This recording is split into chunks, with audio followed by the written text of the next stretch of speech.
Allergies? Anyone? Yeah, am I right? Yeah, okay. If you are not feeling that pressure in your head and the sneezing and the scratchy, itchy eyes and stuff like that, someone you know and dearly love probably does feel all of that. It is that time of year in North Texas where the fungus is free and the pollen is out of control. Here's Adriana de Alba. It's a busy day at the Fort Worth Botanic Garden. We're seeing a lot of people out and about enjoying this weather despite allergies and air quality issues. Hey, it's that time of year, so if you have some problems with that, be ready.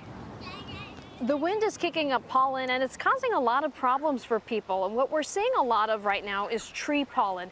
The air quality in Dallas-Fort Worth is moderate today. You probably noticed a lot of dust and smoke in the air yesterday. So that means if you have breathing problems, you should probably limit your time outdoors. But that didn't hold people back from heading out to the Fort Worth Botanic Garden today. I talked with a doctor who told me this week he saw a rise in patients getting hit with allergy and air quality issues. We're seeing more this week than last week, and if you look outside at the trees, you can actually notice the reason why. We're seeing the air decline in its quality, and that's causing symptoms in patients.